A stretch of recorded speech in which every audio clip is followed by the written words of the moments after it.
గురుగారు, కార్తీక మాసంలో నిర్వహించే లక్ష బిల్వార్చన, లక్ష తులసి అర్చన వీటి యొక్క ప్రత్యేకత ఏమిటి? కాలంతో పాటు వచ్చిన కొత్త పదాలలో ఒకటి లక్ష.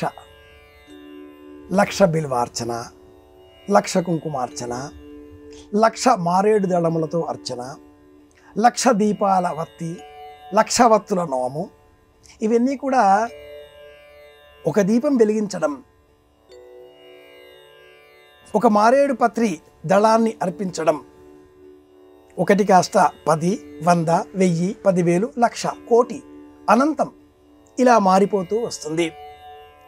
ఆ సహస్రాత్ పంక్తిం పునంతి తే సోమం ప్రాప్నువంతి బ్రహ్మమేధవా మధుమేధవా.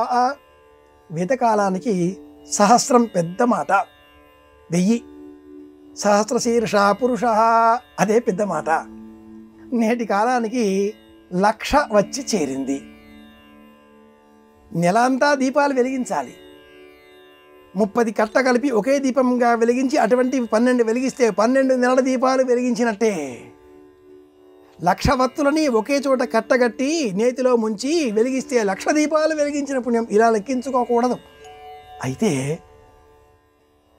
కొత్త ఏదైనా మనకు మంచి కలిగించేది అనిపించినప్పుడు ఆచరించడంలో తప్పు లేదు. ఉన్న స్థితి నుంచి ఉన్నత స్థితికి మనం ప్రయాణం చేయాలి. ఆంగ్లంలో చెప్పాలి అంటే అప్డేట్ కాకపోతే అవుట్డేట్ అయిపోతాం. ఇలాంటి నేపథ్యంలో 10 మంది కలిసి ఒక్కొక్కరు 10 చొప్పున దీపాలు వెలిగిస్తే అవి 100 దీపాలు అవుతాయి. ఒక్కొక్కరు 100 లక్ష దీపాలు అవుతాయి. ఒక్కొక్కరు 1000 కోటి దీపాలు విడివిడిగా వెలిగించాలి. అలాగే మారేడు పత్రి, అలాగే తులసి అర్చన, అలాగే పుష్పార్చన, అలాగే కుంకుమార్చన. ఈ నేపథ్యంలో ఒకటి ఒక చోట అని కాకుండా భిన్న భిన్నంగా ఒకరు నమ్మకం చెబితే 10 మంది వింటే, 10 మంది కూర్చొని వింటే 11 నమ్మకాలతో అభిషేకం చేసినట్లు అని శాస్త్రం అంగీకరిస్తుంది. అలాగే ఒక వ్యక్తి దీపం వెలిగిస్తూ ఉంటే 100 మంది మౌనంగా చూస్తే అది 100 దీపాలు వెలిగించిన ప్రమాణం అవుతుంది.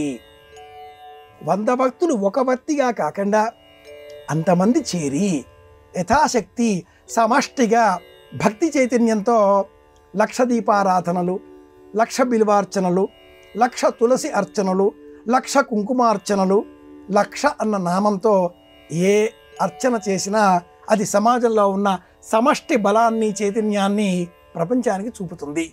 ఇది అంగీకరించవలసిన విషయం.